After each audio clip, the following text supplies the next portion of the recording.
저는 오늘 성도님들과 더불어서 좀 기도에 대한 말씀을 드리려고 하고 있습니다.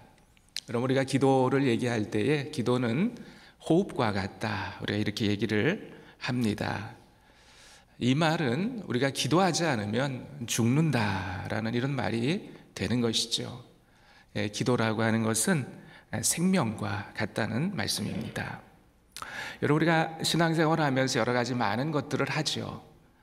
모든 일들을 할 때 다 중요하지만 아무리 모든 것을 열심히 한다고 한다 할지라도 기도가 빠지면 위험할 수 있습니다. 여러분, 에베소서 6장 13절에서 18절에 보면 거기에 전신갑주에 대한 이야기가 나옵니다. 영적 전쟁에 대한 말씀인 것이죠. 진리의 허리띠를 띠고 의의 흉배를 붙이고, 그리고 화평케 하는 복음의 신발을 신고, 믿음의 방패를 들고, 그리고 우리가 구원의 투구를 씁니다. 그리고 말씀의 검, 성령의 검을 들으면서 우리가 완전 무장을 한 그런 전신갑주를 입었습니다. 그런데 성경은 우리가 이렇게 전신갑주를 입은 다음에 그 다음 말씀이 우리에게 나온 말씀을 하고 계십니다. 에베소서 6장 19절에 보면 모든 기도와 간구로 하되 무시로 성령 안에서 기도하고 이를 위하여 깨어 구하기를 항상 힘쓰며. 우리가 전신갑주를 입었는데 거기서 끝나면 안 된다는 이야기입니다. 거기에 기도가 있어야 한다는 것이죠. 여러분, 우리 군인들이 완전 군장을 했어요. 근데 그것으로 끝나지 않죠. 완전 군장을 한 다음에 중요한 것은 상부의 지시를 받아야 됩니다. 상부의 지시에 순종해야 합니다. 군화를 신고 철모를 쓰고 소총을 들었을 때에 그 다음에 우리가 상부에서 무슨 이야기를 하는지 그걸 잘 들어야 하는 것이죠. 그런데 상부의 지시를 듣지 않고 자기 마음대로 하면 어떻게 될까요? 위험할 수 있습니다. 위험한 것입니다. 여러분, 우리가 교회에서도 우리가 영적 전쟁을 함에 있어서도 마찬가지입니다.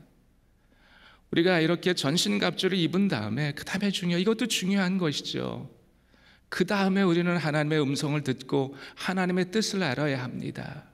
그래서 우리가 기도가 중요하다는 것이죠. 진리의 허리띠를 떴다라고 하는 것은 우리가 성경 공부도 열심히 하고 말씀에 대해서 많이 연구도 하고 그렇게 합니다. 의의 흉배를 붙입니다. 신앙 고백을 하고, 우리가 사도신경으로 신앙 고백, 웨스트민스터 신앙 고백을 하고 다 중요합니다. 복음의 신을 신었어요. 전도 많이 합니다. 믿음의 방패를 가지고 있습니다. 아멘, 할렐루야. 죽어서도 천국 갈 수 있는 확신이 있어요.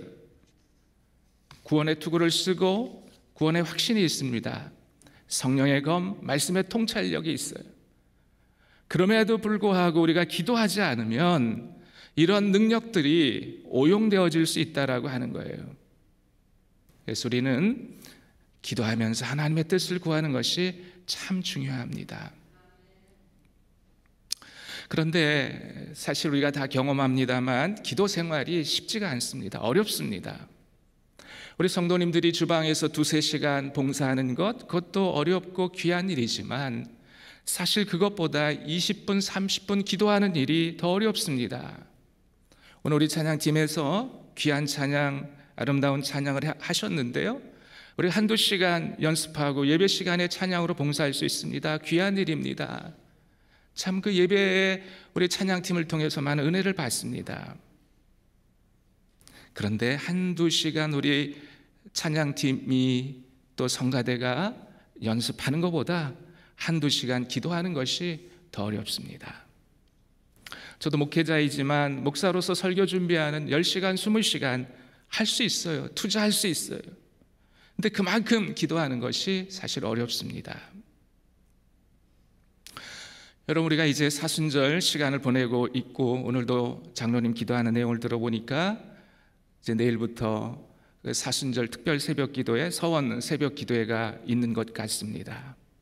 우리 퀸즈 장로교회가 이렇게 기도에 열심을 내고 새벽부터 나와서 하나님 앞에 기도의 시간을 드린다는 것은 참 귀한 일입니다. 우리 목사님과 성도님들이 그만큼 기도의 중요성을 알고 열심히 기도하는 그 모습이 참 감사한 일이죠. 저는 오늘 이렇게 기도에 대한 말씀을 하면서 기도라고 하는 것도 좀 종류가 있고 단계가 있습니다. 물론 섞일 수도 있는 일이지만 보면 기도에도 종류가 있습니다. 처음엔 우리가 기도할 때 어린아이와 같은 기도를 하게 되어집니다. 신앙생활 처음에 할 때는 정말 순수해요. 어린아이와 같이 그렇게 기도할 수 있습니다. 근데 아마 이제 이 아침에 나오신 분들은 그래도 신앙생활을 오래 하신 성도님들이라고 생각하는데, 여러분 옛날에 처음 교회 나왔을 때 그냥 단순하게 어린아이처럼 기도했을 때에 기도응답 많이 받으셨죠? 순수하게 기도했을 때에 하나님께서 그렇게 기도응답을 잘해 주신 경험이 있을 것입니다. 이게 어린아이와 같은 그런 기도인 것이죠. 그러다 이제 어느 정도 교회에 와서 성경 공부를 하고 또 기도에 대해서 배우고 그러면서 형식을 갖춘 기도를 하게 되어집니다. 그 속에 감사도 들어있고 찬양도 들어있고 회개도 들어있고 그리고 간구도 들어있고 다른 사람들을 위한 중보 기도도 그 속에 들어있습니다. 참 그 기도를 통해서 잘 배우고 균형 잡힌 기도를 통해서 우리가 은혜를 받는 것이죠. 우리가 주일마다 예배를 드리면서 우리 장로님들이 나오셔서 이렇게 기도하실 때 그 기도가 참 은혜가 되어지고 마음에 감동을 주는 것입니다. 그래서 우리가 어느 정도 되면 이렇게 잘 배운 기도, 형식을 갖춘 그런 기도를 하게 되고 그걸 통해서 많은 사람들이 은혜를 받게 되었습니다. 그런데 시간이 지나면서 우리의 기도라고 하는 것이 항상 잘 되는 건 아니라고 하는 것이에요. 어느 순간에 보면 우리의 기도에 의심의 구름이 밀려올 때가 있습니다. 기도가 잘 응답되지 않는 것 같아요. 심지어는 하나님께서도 안 계신 것 아닌가라는 그런 생각을 할 때가 있는 것이죠. 그런데 여러분, 이러한 시간이 무의미한 시간이 아니라는 거예요. 이것도 하나의 기도의 과정이라고 하는 것입니다. 여러분, 갓난아이가 있어요. 갓난아이에 태어나서 엄마와 함께 늘 같이 있어요. 배고파 울면 엄마가 늘 젖을 주고 항상 이제 옆에 어머니가 있는 것을 알게 되어집니다. 근데 어느 순간인가는 이제 어머니의 부재를 경험하게 되어져요. 막 우는데도 어머니의 응답이 없어요. 엄마가 안 계신 것 같아요. 그런데 사실 막 울었는데 엄마가 아무 응답이 없으면 두려울 수 있어요. 엄마 어디 가셨을까? 엄마 안 계실까? 그런 생각을 할 수 있는 것이죠. 우리가 옆에서 볼 때 안타깝기도 합니다. 근데 이런 과정들이 필요하다는 거예요. 어머니가 눈에 보이지 않지만 어머니가 계시다라고 하는 이런 확신, 이런 과정이 필요하다는 거예요. 우리가 만지고 물질적으로 느낄 수 있는 어머니의 존재, 이제는 만지지 않아도 눈에 보이지 않아도 엄마가 존재한다는 이 사실을 경험하는 것이 중요한 것이죠. 아이가 스스로 세워져 가는 데 있어서 이 과정은 필수적인 과정이라고 하는 것입니다. 여러분, 사랑이라고 하는 것은 항상 붙어 있는 것이 사랑이 아니지 않습니까? 스스로 일어설 수 있도록 도와주는 게 사랑이에요. 어머니의 부재는 단순히 아이의 소원 성취를 이루어주는 것이 아니라 더 큰 성숙을 도와주는 것 아니겠습니까? 여러분, 우리가 신앙생활 속에서도 이 부재 속에서 하나님의 임재를 경험하는 것이 중요한 것입니다. 여러분, 하나님이 안 계신 것 같다고 해서 여러분들 낙심하지 마시기 바랍니다. 나는 하나님 안 계신다고 생각하지만 그 부재 속에서 하나님의 임재를 경험하시는 성숙한 신앙인들이 되시기를 바랍니다. 사실 어떤 때는 기도가 안 나올 때도 있어요. 목사인 저도 마찬가지입니다. 그런데요, 우리가 교회 역사를 보면 우리의 신앙의 선배들도 그런 경험들을 했어요. 어둠의 시기를 거쳤어요. 14세기의 위대한 영성가인 십자가의 요한이라는 분이 계셨는데 그분이 무지의 구름이라고 하는 책을 썼습니다. 그분이 그 기도를 하면서 그 경험을 쓴 거예요.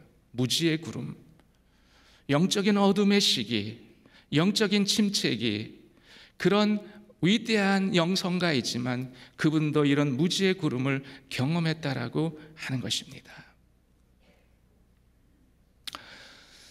여러분, 우리가 이러한 것을 느낄 때에 우리가 또 교회 역사를 보면 이 화살기도라고 하는 이 짤막한 기도를 드렸습니다. 사실 기도가 안 나올 때는 사실 기도하기가 어려워요.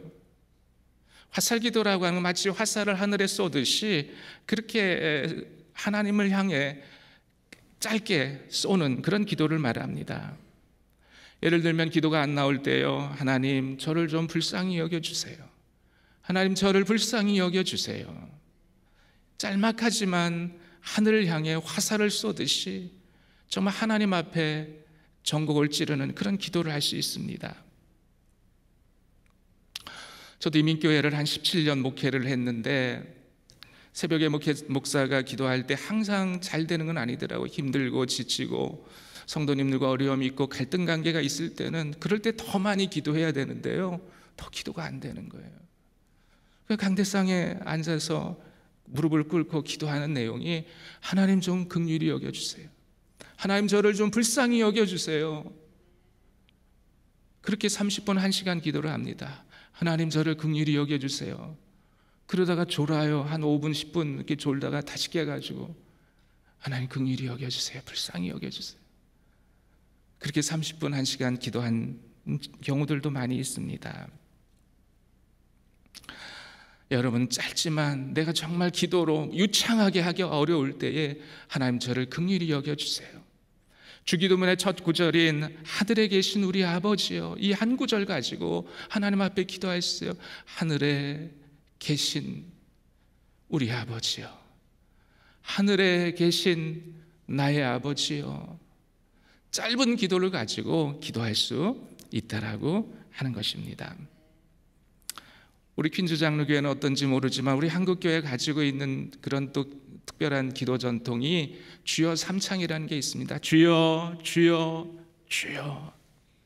저는 이것도 화살기도의 일종이라고 생각해요. 혼자서라도 큰 소리를 안 낸다 할지라도 주여 주여 주여 이렇게 기도할 때에 하나님께서 우리의 이 화살과 같은 기도를 응답해 주실 줄로 믿습니다. 여러분, 여러분의 기도가 응답되지 않는다고 해서 실망하지 마시기를 바랍니다. 우리는 언젠가 하늘나라에 가서 깨닫게 될 거예요. 하나님의 위대한 거절이 우리의 가장 진실된 기도에 대한 응답이었다라고 하는 것을 깨닫게 될 것입니다. 하나님이 들어주시지 않은 것 같지만 결국 그것이 하나님의 위대한 응답이라고 하는 것을 알게 될 것입니다. 여러분, 우리가 신앙생활은 장거리 마라톤과 같은 거 아니겠습니까? 기도생활도 마찬가지예요. 여행과 같습니다. 깊은 혼란을 통과할 수 있어요. 그러나 마침내 우리의 기도가 우리의 삶의 전체 방향을 다시 잡아주는 그런 능력이 되는 것을 여러분 깨닫게 되실 것입니다. 그래서 여러분, 혹시라도 의심이 밀려오고 나의 기도가 왜 응답되지 않는가, 이것도 우리 기도의 하나의 과정이고요, 부재 가운데 임재하시는 하나님의 능력, 그리고 그것을 향한 우리의 그 신앙의 성숙으로 하나님 인도하시는 과정이심을 믿으시기 바랍니다. 또 기도를 하다 보면 때때로 포기하는 기도를 해야 할 때가 있어요. 우리는 물론 하나님 앞에 기도하면서 하나님 응답해 주세요, 하나님 이거 꼭 응답해 주셔야 됩니다, 그런 기도를 할 때도 많이 있지만 때로는 우리가 포기하는 기도, 그럴 때가 그 포기하는 기도를 해야 하거나 아니면 나는 원하지 않는데 또 그렇게 될 수밖에 없는 상황들이 있습니다. 어느 자매님이 암과 힘겨운 그러한 그 싸움을 합니다. 아직 나이가 젊으신 자매님인데요, 그렇게 암에 걸려서 투병 생활을 하면서 하나님 앞에 얼마나 기도하겠습니까? 자매님이 시편 30편의 구절을 가지고 기도했습니다. 주님께서 나를 수렁에서 건져주시고 내 원수가 나를 비웃지 못하게 해주셨으니 내가 주님을 우러러 찬양하려옵니다. 주 나의 하나님, 내가 주님께 울부짖었더니 주님께서 나를 고쳐주셨습니다. 주님, 수월에서 이 몸을 끌어올리셨고 무덤으로 내려간 사람들 가운데서 나를 회복시켜 주셨습니다. 여러분 시편 30편의 구절을 가지고 이 자매님은 정말 여러분 암에 걸렸으니 이제는 시한부 인생을 살아가면서 얼마나 간절하게 기도하겠습니까? 이렇게 기도하면 하나님이 응답해 주셔야 되지 않겠습니까? 응답해 주실 것 같지 않습니까? 질병이 고침을 받아야 되잖아요. 근데 결과는 정반대였어요. 이 자매는 젊은 나이로 세상을 떠났습니다. 그런데 그분이 세상을 떠나기 직전에 이 자매님의 기도가 많은 성도들의 가슴을 뭉클하게 했어요. 그 자매님이 이렇게 기도했습니다. 나를 수렁에서 건져준 것 감사합니다. 나는 주님이 아니었으면 나의 이 반반한 얼굴로 죄악의 구렁텅이에 헤매고 있었을 것입니다. 그러나 나를 하나님의 자녀로 구원해 주신 것 감사합니다. 내가 주님께 울부짖었더니 나를 고쳐주셨습니다. 내 육신은 내가 가야 할 본향으로 가지만 나의 영혼을 고쳐주셨습니다. 수월에서 끌어올리셨고 무덤에서 건져주셨습니다. 지옥불에서 나를 구원해 주신 그 하나님을 찬양합니다. 이렇게 기도하고 평안한 가운데 세상을 떠났습니다. 여러분, 바로 이것이 포기하는 기도 아닙니까? 우리는 기도할 때 너무나 힘이 들어가요. 우리는 기도하면서 내 뜻대로, 하나님 내 뜻대로 해달라고, 하나님의 뜻이 아닌 내 뜻대로 해달라고 기도 가운데서 우리는 얼마나 악을 쓰는지 모릅니다.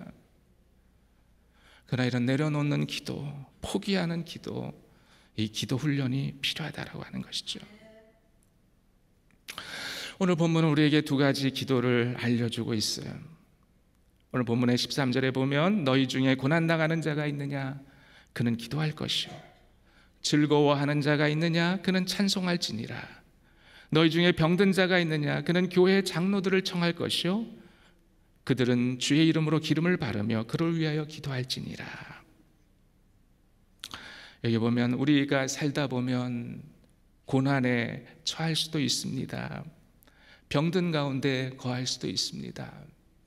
그러기를 바라지 않지만 우리는 신앙생활을 하면서 우리가 신앙인이라 한다 할지라도 고난과 질병 같은 것들이 우리에게 올 수 있어요. 근데 오늘 성경은 내가 그런 어려움과 고난이 있을 때 내가 물론 하나님 앞에 기도하고 찬양하기도 하지만 오늘 말씀 가운데 보면 교회의 장로님들을 부르라고 그랬습니다. 그리고 장로님들은 주님의 이름으로 그에게 기름을 바르고 그를 위해서 기도하라고 그랬어요. 여러분, 우리 장로님들의 역할이 얼마나 소중한지 모릅니다. 기름을 바르고라는 문자적으로 우리가 이 성경에 쓰여질 당시에 진짜 문자적으로 기름을 바르기도 했습니다. 그리고 또 상징적인 의미가 있는 거예요. 기름을 바른다라고 하는 것은 구별한다라고 하는 거예요.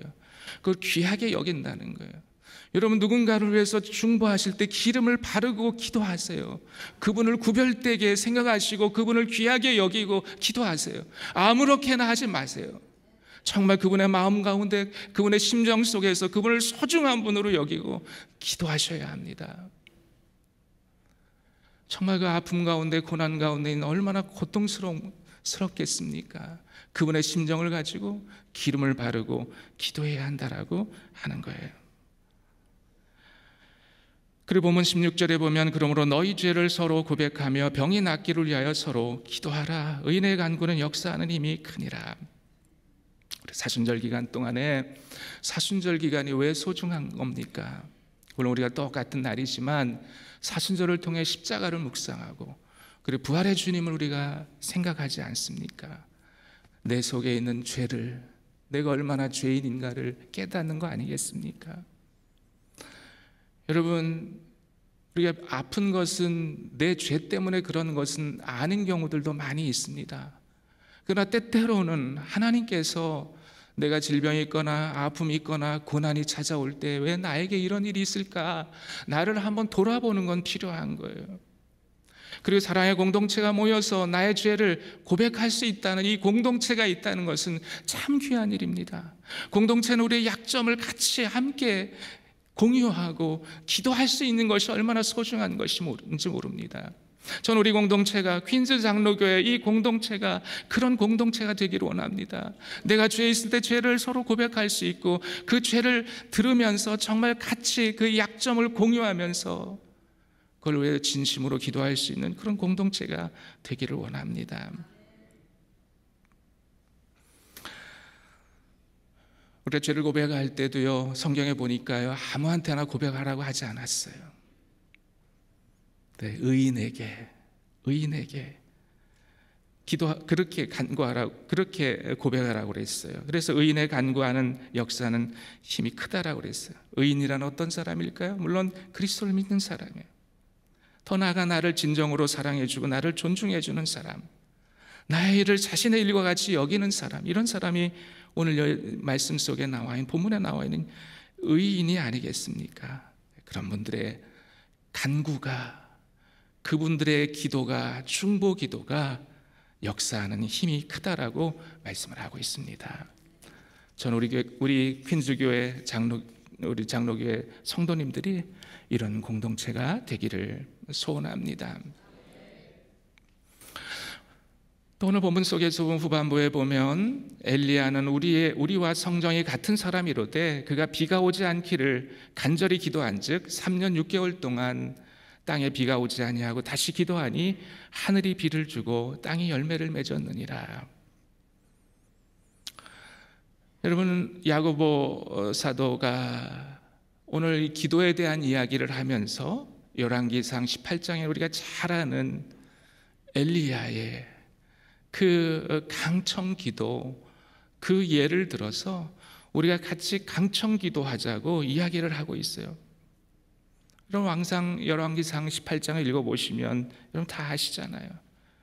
엘리야가 바알 선지자 450명, 아세라 선지자 400명과 영적 전쟁을 했습니다.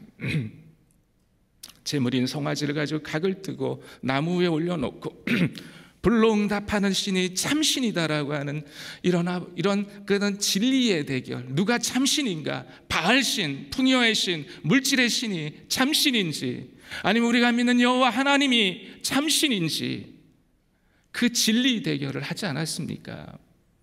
거기서 누가 이겼어요? 누가 이겼습니까? 엘리야가 이겼어요. 엘리야가 승리했어요. 하나님이 불을 내려주셨어요. 사람들이 그걸 보고 여호와 그는 하나님이로다, 여호와 그는 하나님이로다. 히브리 말에는 최상급이 없기 때문에 강조할 때 이렇게 반복해서 하는 겁니다. 정말 그분이 하나님이시다 고백했던 것이죠. 이런 진리 대결에서 엘리야가 승리했습니다. 그런데 여기서 끝나지 않았잖아요. 거기 3년 반 동안에 기근이 와서 비가 오지 않았다고 그랬어요. 사람들이 죽어가는 거예요. 사렙다에 있는 과부는 이제 마지막 얼마 남지 않은 그걸 자기 아들과 먹고 죽으려고 하는 그런 상황이 펼쳐진 거예요. 비가 와야 합니다. 비가 와야 합니다. 엘리야는 기도했어요.